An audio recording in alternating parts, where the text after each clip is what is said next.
My name is Matthew Wayne Selznick, and I know this much. I've been doing a lot. Welcome to I Know This Much, my periodic vlog, podcast, audio, video, journal, whatever you want to call it. It's a place where I show up and I talk about whatever I feel like talking about at the time. Last time I recorded one of these episodes was way back. I'm consulting my notes, as there's so many notes to consult. Way back on April 28th, when I realized that I wasn't doing enough. That I wasn't doing enough to address work-life balance. That I wasn't doing enough to satisfy the urge to create, the need to create, if you will, and I certainly will, and I have, and I did. In that episode, episode 4, I talked about coming to the decision that I was going to dedicate at least 2 hours every day to my own creative endeavors, to working toward or working on something that that satisfied me creatively. And since I'm into a lot of different things, that left me open to do a lot of things. Now I'm going to consult my notes here again, and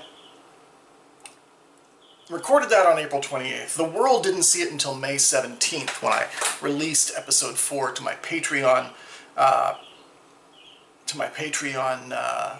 patrons, and not until May 24th, over a month ago, when I released it to the rest of the world.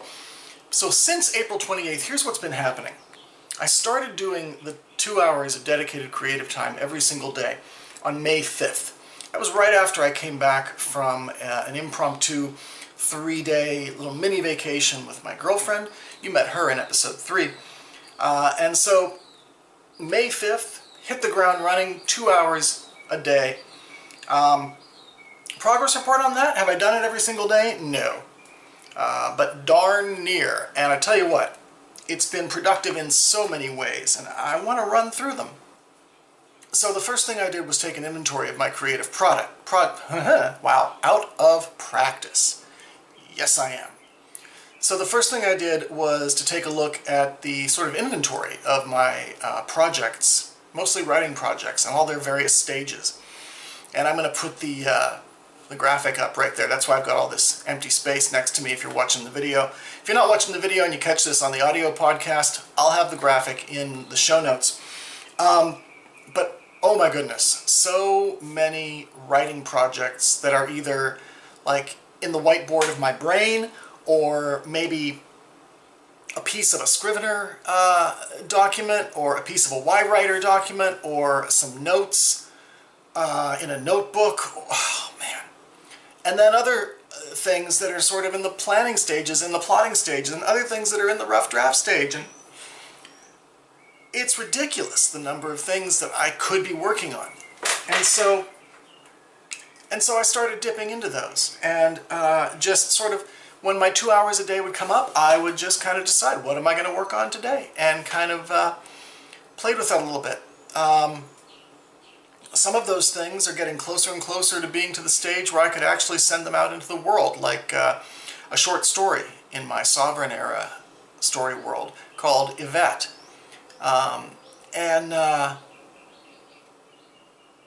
Well, yeah, that's the one that's mostly been worked on. I've done some planning work on my serial, Hazy Days and Cloudy Nights. I've done some additional sort of looking at of my Daikaiju Universe story, Reggie versus Kaiju Storm Dragon Squidbat. All kinds of stuff. But here's an interesting thing that happened right around the middle of May. I started thinking about a project that I did in the 90s, pre-internet, where it was basically a print zine, a magazine, an indie magazine, a do-it-yourself magazine. Now, I had done a couple issues of an indie magazine with friends of mine in the late 80s. The first issue was called Samizdat, the second issue was called RFD, or maybe it was the other way around. It was the other way around, RFD and then Samizdat. And the difference between the first issue and the second issue was the first issue was me, my girlfriend, and my best friend Jeff. Second issue, Jeff and Teresa didn't get along all that well. Second issue was just me and Teresa. I wonder what would have happened if that second issue had just been me and Jeff. Maybe there's a story there. Anyway, so I did that in the early 80s, and then in the mid-90s I kind of got the bug to do something else. And so I did this thing called Thing, based on the Old English, or even Nordic, I guess you would say, Scandinavian meaning of the word thing, which is sort of a gathering place, a meeting hall of a place of discussion, a place to exchange ideas. So that's what Thing was. Thing was one page, double-sided, that I laid out by hand using my Brother sort of hybrid typewriter word processor thingy, and graph paper and a glue stick, old school, that's right. And I distributed it, I made photocopies and distributed it to local magazine stands and bookstores and record stores. And I offered subscriptions basically for the price of a book of stamps. In fact, you could send me in the mail a book of stamps and I would send you issues of the magazine. I also had some people in, I think it was Las Vegas and maybe, I want to say Portland, who distributed copies of the magazine to bookstores and other places in their necks of the woods. So I had that thing going on for I don't remember how many issues. The middle 90s were a very busy time. But I've been thinking about it. I've been thinking about how Thing was distributed according to what was the most, or using the most ubiquitous distribution mode at the time, and that was the post office. And what today is the most ubiquitous distribution mode? What is the one thing that almost everybody in the developed world has that they can get information through? And that's email. So, right around the middle of May, I started to think about doing Thing again, doing it as an email e-zine. So right around, looks like, according to my notes, the 18th or 19th of May, I started tinkering with building the website and creating the email list, sort of auto-response chain of messages that people would get when they sign up, and thinking about the business model and all that stuff. I launched Thing, which you can find at thingmag, thingmag.com, thingmag.com. I launched it on May 22nd with an announcement to my own personal mailing list, and then on Facebook and Twitter and blah, blah, blah, blah. It took about 2 days to get funding to pay for the first, gosh, 3 or 4 issues, because the way I did it is, Thing is going to be ad-supported, but you can also subscribe. The price is going to go up once the first issue is out, but I had an offer for people to subscribe for $5 for the first 10 issues. And pow, 2 or 3 days in, I had enough paying subscribers at that early bird rate to pay writers for the first 3 or 4 issues. I'm paying writers a token payment of $5 per story, and because this is email, and I want there to be 3 to 5 stories per issue delivered via email. Email is a character-limited format. Now, most people don't write super long emails, so you might never know that, but it is character-limited. In a sense, the techies out there are going to go, not really, Matt, but just in a sense it is. It's limited in terms of what your email client will actually show you on the screen. Anyway, neither here nor there. Thing will be, or is, limited to 20,000 characters per issue.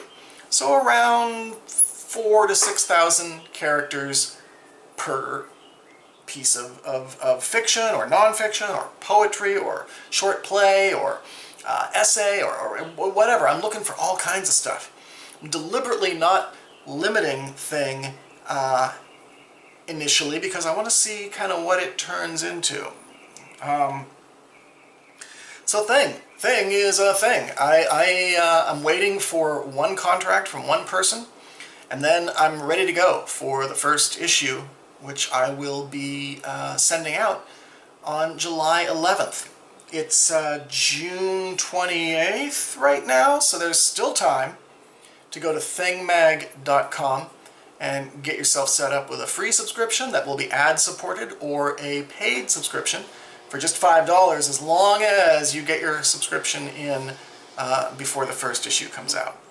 So I did that, and then I've started writing more actively on medium.com, and you can find me there. I think it's, well, if you search for Matt Selznick or Matthew Selznick, I will pop up.